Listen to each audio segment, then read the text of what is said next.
हर हर महादेव। आप देख रहे हैं शिव की बात, शिव पुराण एपिसोड 21 श्री रुद्र संहिता प्रथम खंड का तीसरा अध्याय, जिसमें आप सुनेंगे नारद जी का माया निर्मित नगर में जाना, वहां पर शील निधि की कन्या पर मोहित होना, उनके स्वयंवर में जाने के लिए भगवान विष्णु से उनका रूप मांगना, भगवान द्वारा उनको बानर का रूप देना, कन्या का भगवान को वर्ण करना, फिर क्रोधित हुए नारद जी का शिव गुणों को श्राप देना। आज आप ऐसे रोचक प्रसंग सुनने वाले हैं। पिछले एपिसोड में आपने सुना था नारद जी को काम विजयी होने का अभिमान हुआ था, तो पिछला एपिसोड भी आप आई बटन में वीडियो मिल रही है, वहां से सुन सकते हैं। सूत जी कहते हैं, महर्षियों, जब नारद मुनि इच्छा अनुसार वहां से चले गए, तब भगवान शिव की इच्छा से माया विशारद श्री हरि ने तत्काल अपनी माया प्रकट की। उन्होंने मुनि के मार्ग में एक विशाल नगर की रचना की, जिसका विस्तार 100 योजन था। वह अद्भुत नगर बड़ा ही मनोहर था। भगवान ने उसे अपने वैकुंठ लोक से भी अधिक रमणीय बनाया था। नाना प्रकार की वस्तुएं उस नगर की शोभा बढ़ाती थी। वहां स्त्रियों और पुरुषों के लिए बहुत से विहार स्थल थे। वह श्रेष्ठ नगर चारों वर्णों के लोगों से भरा हुआ था।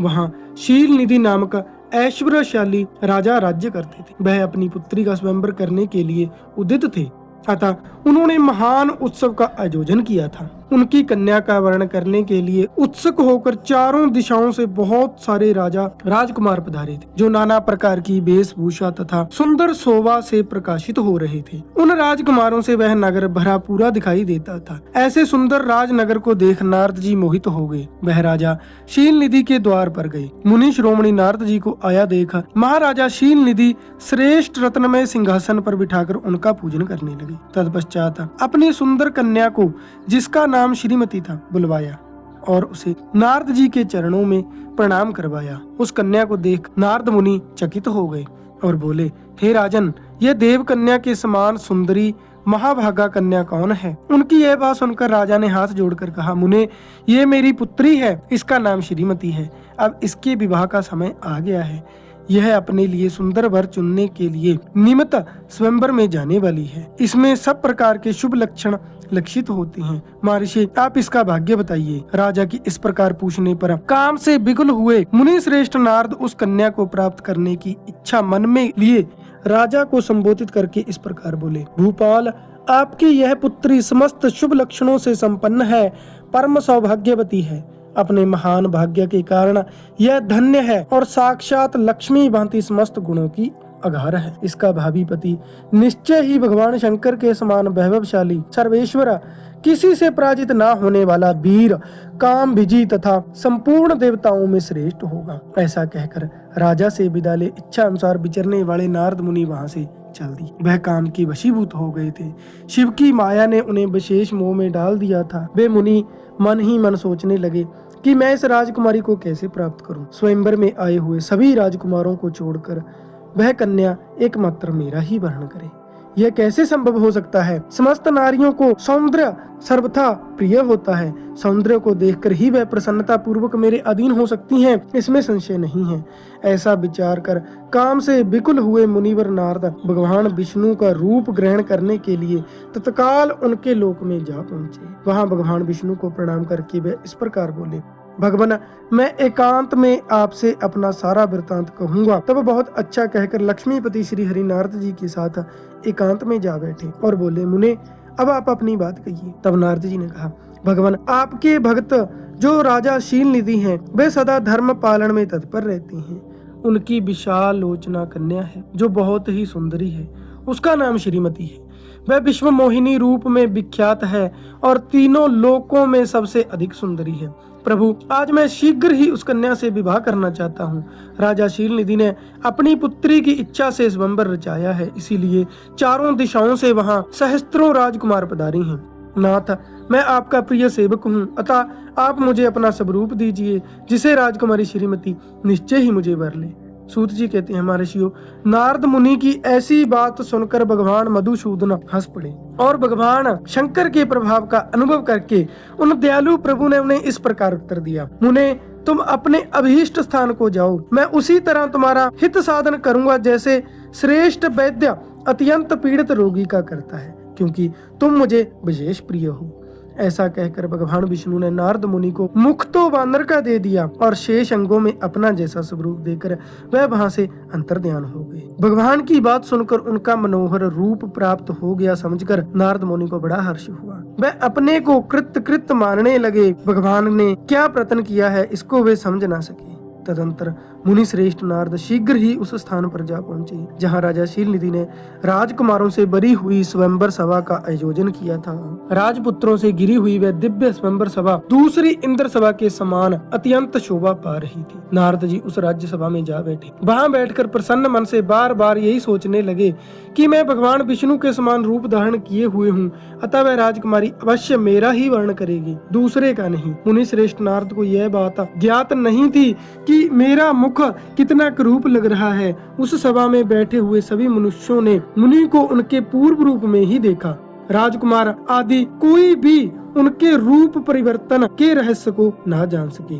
इसमें भगवान विष्णु जी की कितनी कृपा है। उन्होंने अपने प्रिय नारद जी का अभिमान भंग करने के लिए यह सब माया रची है। अन्य किसी को भी उनके बानर का मुख नहीं दिखाई दे रहा। सिर्फ राजकुमारी और दो शिव पार्षद जो उस सभा में विराजमान है, सिर्फ उन्हीं को ही उनका बानर का मुख दिखाई दे रहा है। वहां नारद जी की रक्षा के लिए भगवान रुद्र के दो पार्षद आए थे जो ब्राह्मण का रूप धारण करके गूढ़ भाव से वहां बैठे थे।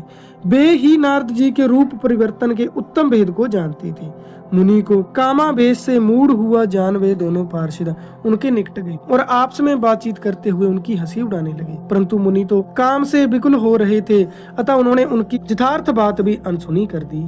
वह मोहित हो श्रीमती को प्राप्त करने की इच्छा से उनके आगमन की प्रतीक्षा करने लगे।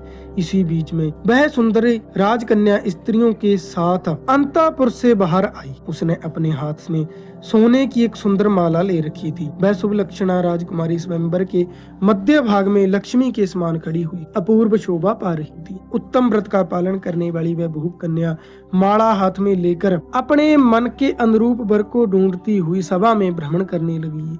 नारद मुनि का भगवान विष्णु के समान शरीर और बानर जैसा मुंह देखकर वह कुपित हो गई और उनकी ओर से दृष्टि हटाकर प्रसन्न मन से दूसरी ओर चली गई।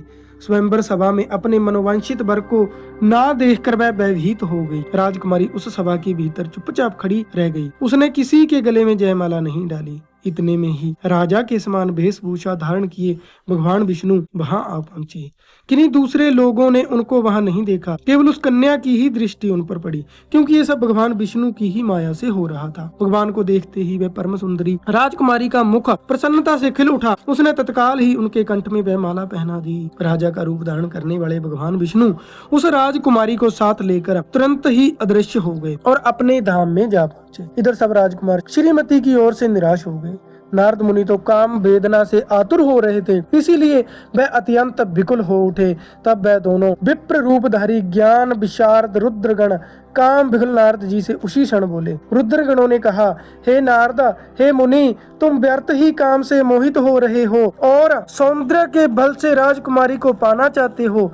अपना बानर के समान घृणित मुख तो देख लो। सूत जी कहते हैं, महर्षियों, उन रुद्रगणों का यह वचन सुनकर नारद जी को बड़ा विस्मय हुआ।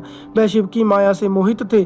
उन्होंने दर्पण में अपना मुख देखा। बानर के समान अपना मुख देखकर वह तुरंत ही क्रोध से जल उठे और माया से मोहित होने के कारण दोनों शिव गणों को वहां श्राप देते हुए बोले, अरे तुम दोनों ने मुझ ब्राह्मण का उपहास किया है, अतः तुम ब्राह्मण के वीर्य से उत्पन्न राक्षस हो जाओ।